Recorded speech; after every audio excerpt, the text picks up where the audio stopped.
Randy, you've probably had this happen to you. I remember some believers it happened to be from Eastern Europe, visiting some years ago, and afterward they made a comment something like this. And remember, some of them had been in prison for their faith and so forth, and they said, "My, it sure is hard to be a Christian in America." I said, "What do you mean by that?" And they said, "Well, you have so many temptations, so much affluence."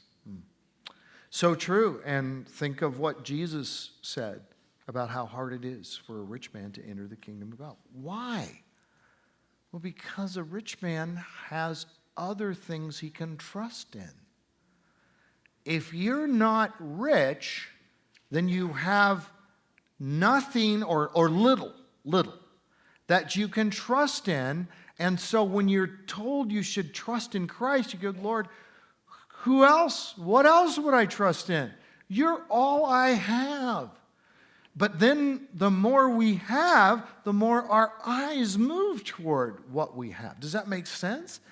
And this is where I think the wrong thing is not to be prosperous. The wrong thing is not to have money. The wrong thing is not to be able to have certain things you enjoy in life.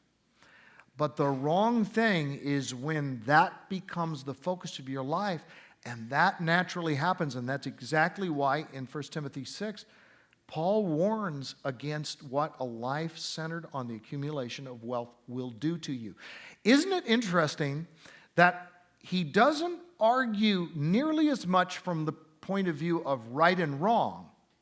It's not so much that he's talking about it's wrong, it's evil for you to spend your life accumulating money. There is that aspect to it.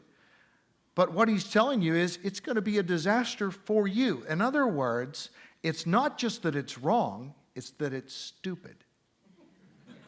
And isn't that what Jesus was saying? Don't lay up for yourselves treasures on earth. Why? Moth, rust, destroy, thieves break in and steal. But lay up for yourselves treasures in heaven, where neither moth nor dust corrupt, and thieves do not break in and steal. For where your treasure is, there your heart will be also. Jesus doesn't say anything about the rightness and wrongness of it. What he says is, smart move to put your treasures where they can't be stolen and they won't decay, in heaven. Stupid move to accumulate all this on earth because it's not going to last. And if it does, you won't.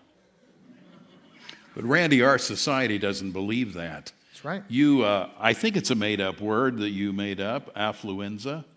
Maybe it's a real someone one, else made it up, but it's a great word. Yeah, affluenza. Tell me what you meant by that. Have any of you... the danger of materialism. Yeah, have any of you seen, there's a PBS documentary, completely secular, called Affluenza.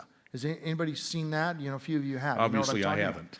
Well, the thing is, I don't think it's had wide exposure, like many PBS things don't, but there it is, and it's secular, but what they're talking about is the disease of affluence and the debilitating effects it can have on people's lives. And of course, here's an example that's not in that, but affluenza is basically, as it sounds like, it's this disease of wealth orientation, and it's, for instance, the child that grows up in the home where everything is given to this child.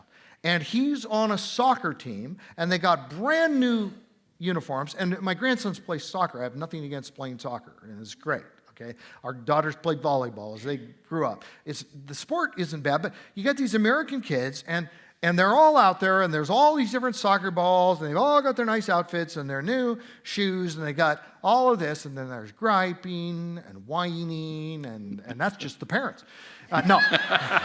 And the kids and all of that. And then you go down to Mexico, and have you seen kids kicking a ball around that is like half deflated, and they're out there, and nobody's got a uniform, and everything's got holes and they're out there, and they're having a blast. Have you seen the studies of the happiest countries on earth? Mexico's considerably further up than the United States. But don't get that I'm idealizing poverty. I'm not at all.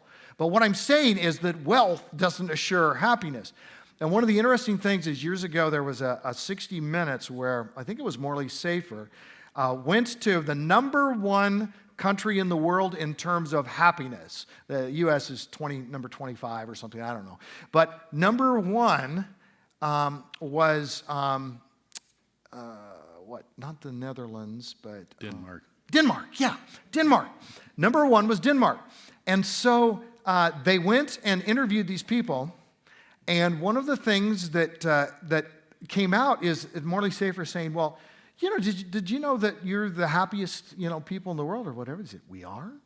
Well, I didn't think. Now, why do you think that you rate highest in terms of happiness? And the guy says, we don't expect very much.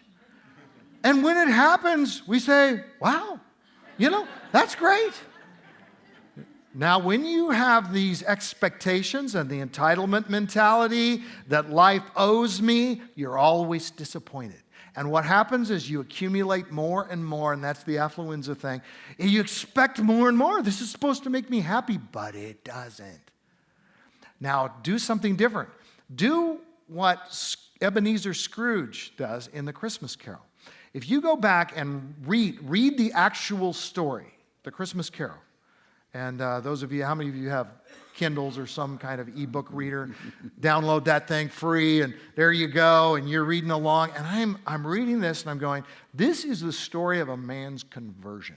This is a man who sees his life in front of him, and he is transformed, he is changed, and he walks through the streets, and he's giving coins away, and he's getting the turkey for Bob Cratchit and his family, and he's exuberant. He becomes so happy. Now, before, he was a miser, and a miser is miserable. That's where that comes from. Now the man is so happy. He's finally giving it all away, and he's delighted. And this is where there's the handout that was in your folder, where there's Bill Gates and Warren Buffett. How many of you have seen Bill Gates and Warren Buffett, again, I think on a PBS special or whatever, where they're talking about what they've learned about giving? It's stunning. These two men are like little kids. They're bubbling. And Warren Buffett says, all this time, not Christians, okay? Not believers, not followers of Christ.